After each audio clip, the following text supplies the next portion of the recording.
What's good, y'all? It's your man DL Saint. Time for a DL short. Y'all know how I get down.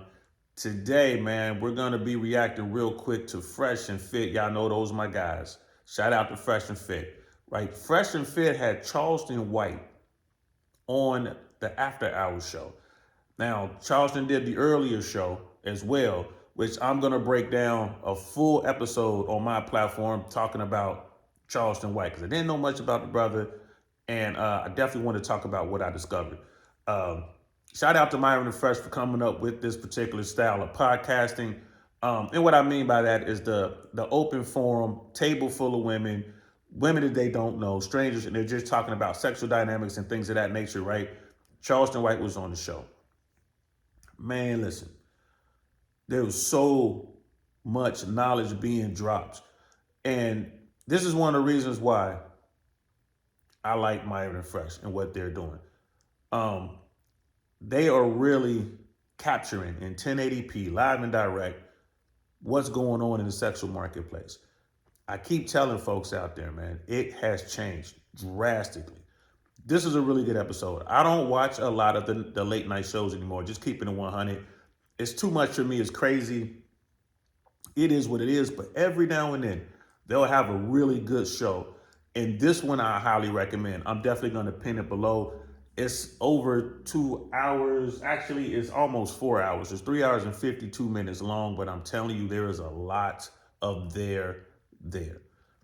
Check it out for anyone who wants to know what's going on out here with modern women and men.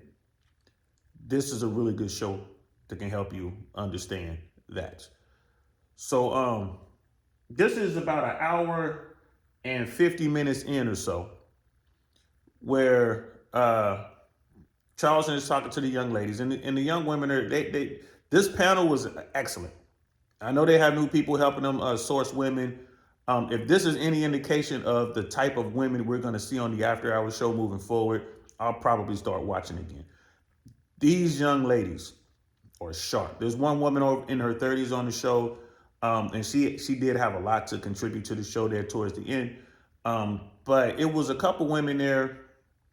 It was a two that we're gonna hear from a lot in this episode that really have the feminist ideals that are really modern. And I'm not using feminism as a bad word. I'm just saying, they're very, very modern and they don't understand why they're not successful with men. So this part here, we gotta watch this, y'all. Let's just start watching it, man. I'm telling you, it's fire. Check this out. Say something? No, I think It was me. Someone. Someone told me that men hold the power to relationships and women hold the power to sex. That was me a second ago. Oh, someone told me that before you. Okay. And I just think that it's hard to understand the dynamic. Men want sex, women want relationships, but women get sex, still don't get a relationship. I don't. That's your fault. Well, let me just say this. That's my fault. And before Brother Charleston starts talking, what she was saying is women control sex, men control relationships. And women give sex to get relationships, and they're not getting relationships, right? This is one of the things, this is a very profound statement. And this is the problem, I think, with a lot of modern women. They're like, well, I'm giving the sex, but I can't get a relationship. Ladies, maybe you should be careful who you give sex to. Maybe, but let's continue. It wasn't hard for your grandparents, your grandmothers. They could get a man and keep him 20, 30 years. My granny constantly talks about how much she got cheated on, though, and how unhappy she was. Listen, She's smart. there's not a man alive that's not gonna do that. Facts. It's not a man alive that you're gonna get, and there's not a man alive. Yeah, from what I'm seeing, yeah, for sure. Well, Do you think you're equal to a man? Me? Yeah. Oh my God, why do you ask me that? Well, I'm asking this because I want to ask you because the problem is that women understood their place back then. They understood that they were not equal to a man, and there were certain things that they just had to deal with to be with a man. But the problem is that with feminism, you guys think that you're equal to us, therefore you can do everything that we do, and the reality is you can't. Just like her saying, "Oh, if you cheat, I'm gonna cheat back." You can't though. so Yes, you can. Well, here it is. The women. We ain't gotta fuck other niggas. Listen. Your grandmothers now. Even if granddad was a whoremonger, grandmother still wanted to be a classy lady. Right. Yeah. She just because her man was dog that slept with everybody, she didn't want to compete with that. Right. Because he's a dog, don't You make get her what a you dog. feel, dude. Right. I'm not saying to okay. So this young lady who's speaking now, earlier in the show, about 30 minutes prior to this point, she literally said, if you cheat on me, if you go out and sleep with a lot of women, I'm gonna go out and sleep with a lot of men. And then Fresh asked her, like, so you want to be a whore? And she's like, well, no, I don't want to do that. Well, like then she backed up, right? She circled back. She said, well, I'm not gonna necessarily sleep with men. I'm just gonna be very flirtatious, and I'm gonna dress seductively, and I'm gonna welcome their attention. Ladies, that's not how to do it. That's not gonna help you. That only hurts you. And this part here, Brother Charleston is trying to explain to ladies, like you can't act like men. And and like you said, I do believe there are men out there who don't cheat, but I think those guys are very, very few in number. If we were making up numbers percentage wise, I would say less than 2% of all men can control the urge to cheat. I've talked about this on previous episodes on my platform, and we're going to talk about it here too as well. But let's continue.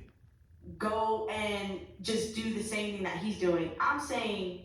You literally said that a second ago. No, okay, yeah. Okay, look, I did say that, but I didn't mean it like that. I meant it like I'm gonna be a little more open when guys come on to me. I'm gonna be a little more entertaining them, as opposed to just being a loyal, here's the Right. The women before you never not wanted to be a woman. No matter what her man does, she was still gonna maintain the qualities and the dignity of a woman. Yeah. Even if she got hurt, if she got cheated, she never wanted to stoop how low her guy was. Today's women want to go as low as the guy. Yep. If the guy's a pervert, she wants to become perverted. I say it's useless to even go and cheat on somebody that already cheated on you, because then you're entertaining a relationship where it's toxic. Well, here's the thing. The women before you never wanted to get her lick back. Her grace came from just being a woman. Even if she never cheated. Her revenge was breaking up. Well, she never wanted revenge because most stayed. And her revenge was she kept loving him, and her love would shame him. When he got sick, she would still take care of him, and he would be miserable knowing he'd done all this wrong to this woman, and she's still wiping his ass. That's where the punishment came. That is true. But did she stay because? This might be too profound for most people to understand. I'm 52 years old. I've seen what he's talking about. I've seen it in the generations before me. I've seen women who knew their man was stepping out doing these horrific things. Right? I've seen women who dealt with abusive men, but they stayed. They stayed. They had children. They raised the children. They were always women. They were always above reproach. When you saw them in public, they didn't wear it on their sleeve. Right? They walk with their head high. They walk with their children in tow. Sometimes raising kids that weren't biologically theirs, that they man them brought home. I've seen this. They didn't leave. I've seen it. It wasn't until later decades when you begin to see women leaving. And they talk about this as well. Let's continue. Listen, she stayed because she took a vow to stay that says for better or for worse. Yeah. She took the vow before God. Yeah. She took the vow before her mother, her father, and all these people that was in the church. It wasn't about what he did. It was about her maintaining her vows. But back then, she was more solely dependent on her husband. No, she wasn't. No, she wasn't. Listen to what I'm saying. I'm saying like financially, like in the household. Most women, because he broke her vows, she still maintained hers. It wasn't about that he was still taking care of, because most men came home and gave the woman all the money. Yeah. He kept enough to drink and cheat with and gave her all the money so she could pay the bills. Facts. Most men in that time didn't pay the bills. He gave her the money and she paid the bills. She went grocery shopping. But it's not her money. But this what it was about. I took a vow before God. And this vow is a covenant. I'm not breaking this covenant because my husband cheated. She wanted to maintain her dignity even though her husband didn't. She wanted to maintain her dignity, and I watched women do just that. I watched it coming up. I saw the transition in the 80s and 90s, the late 80s and into the 90s into the day. I saw the transition. Before that, women would stand their ground. They would stick to the vows.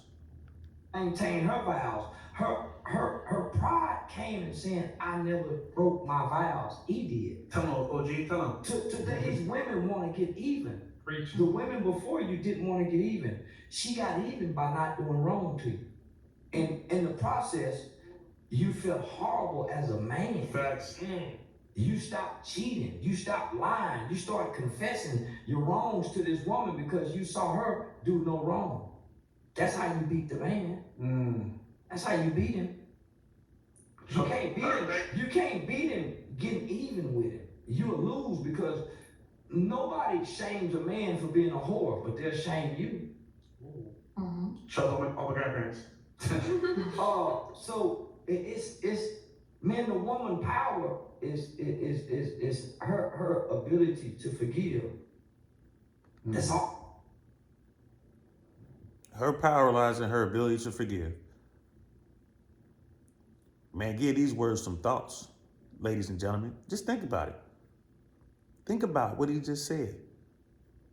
Like, it's absolutely crazy, but think about what he just said. I'm gonna have to do a part 2 on this right away, y'all. I ain't gonna lie to you, because this continues on. I want to keep these short. So, a woman's greatness lies in her ability to forgive and her ability to not break the covenant. Wow. Because men are gonna cheat.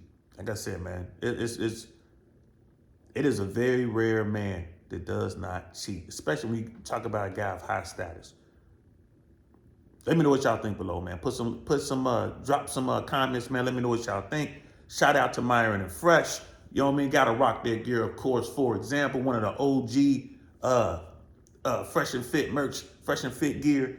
And shout out to them for doing this show. This collab is amazing. But we're gonna leave it right there, y'all. Be looking for part 2 that's coming immediately, because I'm about to make another one, right? And I'm gonna see y'all in a couple minutes. Peace.